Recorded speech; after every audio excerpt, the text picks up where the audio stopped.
Cette capsule, présentée par le Bureau du droit d'auteur de l'Université Laval, est dédiée au plagiat, plus particulièrement aux astuces pour l'éviter. En tout temps, il est essentiel de demeurer intègre et de respecter le travail des autres de la même façon qu'on souhaiterait que le nôtre soit respecté. L'intégrité académique, c'est le respect des règles pour un plus grand bénéfice, pour devenir un ou une meilleure chercheur, solliciter le respect, développer son sens de l'éthique, développer une plus grande compétence et valoriser son diplôme. En étant intègre, vous contribuez directement à la qualité de votre formation et à la légitimité de votre diplôme universitaire. Tout emprunt cité textuellement, ce qu'on appelle la citation directe, tout emprunt d'idées ainsi que la reprise d'un texte doivent être accompagnés d'une référence complète en note de bas de page ou selon la méthode auteur-date. La paraphrase ou la citation indirecte est une reformulation complète d'une idée d'autrui dans ses propres mots. La paraphrase permet d'assurer la fluidité et l'uniformité de votre texte selon votre propre style d'écriture. Elle démontre que vous avez bien saisi les notions présentées dans le texte paraphrasé. Ainsi, la paraphrase n'est pas interdite, mais pour paraphraser sans plagier, il faut changer les mots et la structure des phrases en conservant le sens des propos de l'auteur, mentionner la source dans le texte et inclure la référence complète dans sa bibliographie.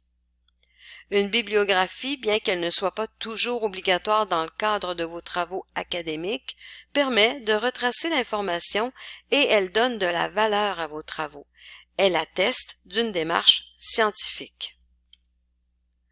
La citation permet à l'auteur de signaler que des informations écrites dans son texte proviennent d'autres sources. Elle permet également de prouver une affirmation en rapportant ce qui a déjà été énoncé ou consigné sur un sujet et de justifier vos propos, appuyer vos arguments. La citation doit donc contenir tous les renseignements permettant l'identification de cette source. La citation des sources est un aspect essentiel d'un travail universitaire intègre et original.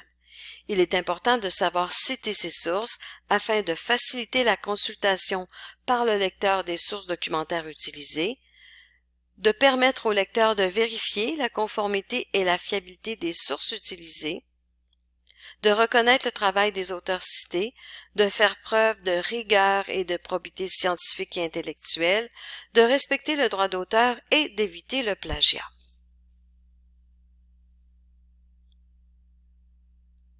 Vous devez citer la source utilisée peu importe sa forme. Que le document soit publié ou non publié, qu'il soit imprimé ou en format électronique, que ce soit du texte, de l'audio, une vidéo, ou toute œuvre visuelle comme les images, les cartes, les tableaux et les graphiques. Vous devez également citer la source lorsque vous utilisez dans vos travaux universitaires des propos, des idées, des données et des résultats de recherche qui ne vous appartiennent pas. Enfin, vous devez vous autociter lorsque vous présentez des informations déjà exposées dans un autre de vos travaux. À défaut d'autocitation, vous commettez de l'autoplagiat. Il existe plusieurs styles bibliographiques en fonction de votre département, de votre faculté et de votre sujet d'étude. Pour connaître les styles bibliographiques utilisés dans votre discipline, vous pouvez consulter le bibliothécaire conseil de votre faculté, vous informer auprès de votre professeur ou de toute personne ressource de votre faculté pour savoir si l'emploi d'un style en particulier est exigé pour votre travail. Dès lors que vous avez choisi votre mode de citation des sources, vous devez l'appliquer tout au long de votre document. C'est important d'être constant, ça facilite le repérage et la lecture de votre document. Peu importe le mode de citation que vous aurez choisi ou qui vous sera imposé dans vos travaux, l'important c'est que le lecteur soit en mesure de revenir sur vos pas, qu'il soit en mesure de connaître votre démarche intellectuelle. Ainsi, les informations minimales à fournir seront le nom de l'auteur, le titre de l'œuvre, le numéro de la page, la date de l'œuvre et si l'œuvre est issue d'Internet, l'adresse URL ainsi que la date de consultation. Vous avez dans cette diapositive un outil de citation interactif que je vous invite à consulter. Voici quelques cas particuliers pour éviter les faux pas. Une citation de seconde main consiste à reproduire un passage déjà cité dans un autre ouvrage.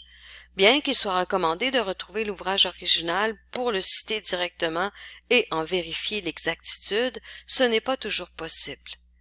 Ainsi, dans votre bibliographie, seule la source que vous aurez consultée directement doit y apparaître. Lorsque vous citez une traduction, il faut citer le texte non traduit entre guillemets et proposer sa traduction en indiquant « traduction libre » ou « notre traduction ». Attention, vous êtes autorisé uniquement à traduire de courts extraits. Pour enlever des mots, vous devez identifier l'espace entre crochets et vous pouvez également signaler une erreur en inscrivant « sic entre crochets », ce qui signifie « ainsi » ou « tel que vu ». Pour toute question, écrivez à info@bda.ulaval.ca ou consultez notre site web bda.ulaval.ca.